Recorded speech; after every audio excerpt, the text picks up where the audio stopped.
Israel సహాయంతో Iran యొక్క supreme leader అయిన అయతొల్లా అలీ ఖమనేసర్ను 28 ఫిబ్రవరి రోజు చంపేశారు. ఇలా చంపడం వల్ల ఇరాన్ ప్రభుత్వం చాలా కోపం మీద ఉంది యూఎస్ఏ పైన. ఇలా యూఎస్ఏ అనేది ఇరాన్ నుంచి చాలా దూరంలో ఉంది కాబట్టి ఇరాన్ డైరెక్ట్ అటాక్ చేయడం చాలా కష్టం అవుతుంది. కాబట్టి యూఎస్ఏకు ప్రాక్సీ నెట్వర్క్స్ అయిన అంటే మిలిటరీ బేస్ కానీ నావల్ బేస్ కానీ ఎక్కడైతే మిడిల్ ఈస్ట్ కంట్రీస్లో ఉన్నాయో వాటిపైన అటాక్ చేస్తుంది ఫ్రెండ్స్. కాబట్టి ఈ అటాక్ అనేది చాలా రోజుల నుంచి జరుగుతుంది.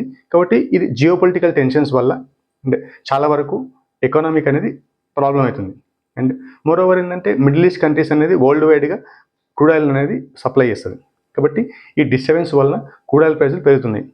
ఇలా కావడం వల్ల వరల్డ్ వైడ్గా స్టాక్ మార్కెట్స్ అన్ని ఫాలో అవుతున్నాయి. కాబట్టి స్టాక్ మార్కెట్ ఫాల్ అనేది మనం డిస్కౌంట్ సేల్ లాగా తీసుకొని మనం మంచి స్టాక్స్ని కొనిపెట్టుకుంటే లాంగ్ టర్మ్ మనం వెల్త్ క్రియేట్ చేసుకోవచ్చు ఫ్రెండ్స్. కాబట్టి యుద్ధాలు కానీ లేకుంటే జియో పొలిటికల్ టెన్షన్స్ కానీ ఒక డిస్కౌంట్ సేల్ లాగా భావిస్తే మనం లాంగ్ టర్మ్లో వెల్త్ క్రియేట్ చేసుకోవచ్చు ఫ్రెండ్స్.